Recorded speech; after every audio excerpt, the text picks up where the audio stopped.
పూర్తిగా తెలుసుకునే ప్రయత్నం అయితే చేద్దాం. దీనికి మీరు చేయాల్సింది వీడియోని ఎక్కడ కూడా స్కిప్ చేయకుండా పూర్తి వరకు చూసే ప్రయత్నం అయితే చేయండి. అలాగే వీడియోని ఖచ్చితంగా లైక్ చేయండి. లైక్ చేస్తే ఇలాంటి వీడియోలు చేయడానికి నాకు మోటివేట్‌గా ఉంటుంది. దాంతో పాటు ఛానల్‌ని సబ్స్క్రైబ్ చేయండి. తెలంగాణ రాష్ట్ర ప్రభుత్వం ఆసరా పింఛన్లు పంపిణీ విధానంలో కొత్త మార్పులు తీసుకొచ్చింది. ఇప్పటి వరకు వేలిముద్ర ద్వారా అందజేస్తున్న పింఛన్లకు ఇకపైగా ముఖ గుర్తింపు అంటే ఫేషియల్ రికగ్నిషన్ ప్రక్రియ ద్వారా పంపిణీ చేయాలని ప్రభుత్వం నిర్ణయించింది. ఆసరా పెన్షన్ల పంపిణీకి ముఖ గుర్తింపు విధానం వేలిముద్రలో ఎదురైన సమస్యలకు పరిష్కారంగా కొత్త పద్ధతి మొదటి రోజే 7,552 మందికి 1,93,00,000 రూపాయల వరకు పంపిణీ. పింఛన్లు అందజేయడంలో సాంకేతిక ఇబ్బందులు, అలాగే 3 నెలలు పింఛన్ తీసుకోకుంటే పింఛన్ రద్దు అనేది ఈ వీడియో ద్వారా మనం తెలుసుకునే ప్రయత్నం అయితే చేద్దాం. వేలిముద్రల ద్వారా పెన్షన్ పంపిణీలో అంటే పెన్షన్ ఇచ్చే సమయంలో వృద్ధులకు, కార్మికులకు ఇబ్బందులైతే తలెత్తుతున్నాయి.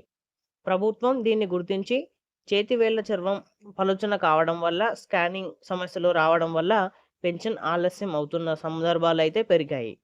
ఈ సమస్యల పరిష్కారంగా ఫేషియల్ రికగ్నిషన్ సిస్టమ్‌ను ప్రవేశపెట్టింది ప్రభుత్వం. జూలై 29 నుండి ములుగు జిల్లాలోని పోస్టాఫీసుల ద్వారా ముఖ గుర్తింపు ప్రక్రియను ప్రారంభించారు.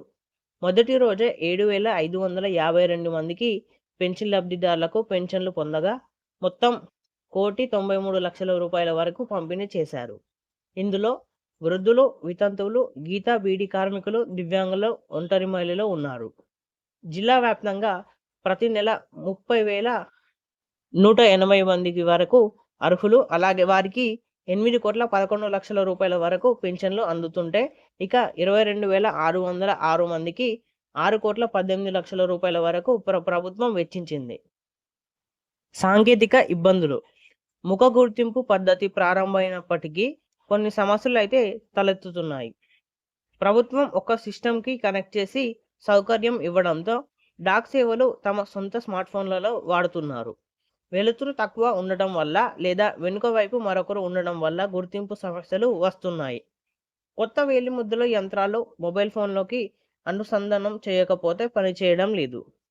దీంతో పలు సందర్భాల్లో మళ్ళీ ఫింగర్ ప్రింట్ విధానాన్నే ఉపయోగించాల్సి అనే పరిస్థితి అయితే వస్తుంది. ట్రైనింగ్ మరియు మార్గదర్శకాల గురించి పింఛన్ల పంపిణీకి సంబంధించిన సాంకేతిక సమస్యలను అధిగమించేందుకే గ్రామీణ డాక్ సేవలకు ప్రత్యేక ట్రైనింగ్ ఇచ్చారు. ఈ శిక్షణలో పెన్షన్లు అందజేసేటప్పుడు జాగ్రత్తలు, లబ్ధిదారుల సమస్యల పరిష్కారం, యంత్రాల వినియోగం వంటి అంశాలపై అవగాహన కల్పించారు. పింఛన్ రద్దు నిబంధనలు అంటే ఈ పింఛన్ రద్దుకి నిబంధనలు ఎలా ఉంటాయంటే, వరుసగా 3 నెలల పెన్షన్ తీసుకొని వ్యక్తులు వలస వెళ్లిన వారిగా గుర్తించి వారి పింఛన్ను అయితే తెలంగాణ రాష్ట్ర ప్రభుత్వం